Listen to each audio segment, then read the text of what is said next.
I took a punch from Boss before one time. You did? I never trained with him, but at his birthday party, his wedding party or something, he decked man. He is hard, bro. His wedding party, you were there. He said that was the last time he had seen you, right? It was like 20 it was. years. It's been about a while. It's been a while since I've seen him. But Bas Rutten is very. Hard.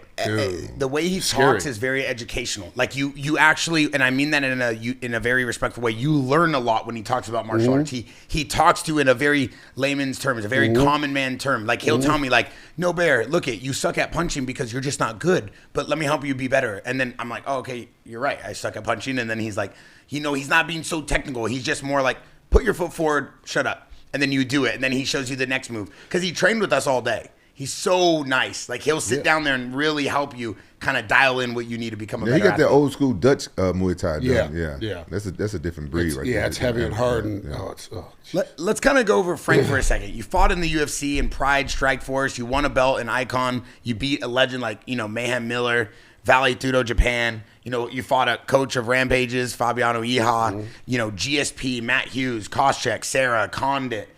Like, these names are legendary, iconic MMA names. You never shied away from a fight. UFC, a couple of years later, back in the UFC, always fighting top-tier talent. One of the most interesting careers, if you really sit down and you look at your resume. How does it feel now looking back at your career and seeing all these names still be some of the most iconic names that you tested your skills against the best of them? It's funny. I have that weird wrestler mentality. So when people talk to you and ask you questions of wrestling, oh, how'd you do? I was all right. And they just walk away like, I thought he was good. You told me he took third, right? He was seated second the whole season. He ends up taking third. I didn't win it. There's nothing to talk about.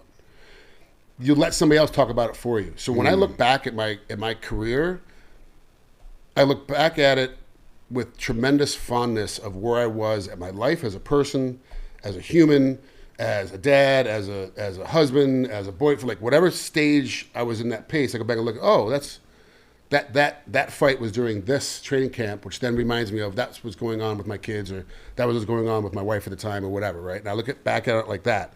But then I also look back at it on, wow, you really could have done more.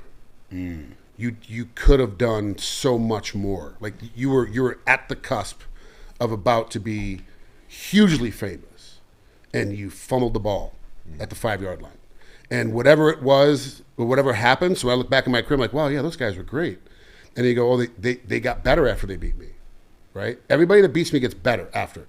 I'm not saying that I'm the one that gives them the mental attitude or the mental space. Or that the time of our fight, they were about to break something. Like, we all have it when every sport has got that, oh, I just figured this thing out moment, right?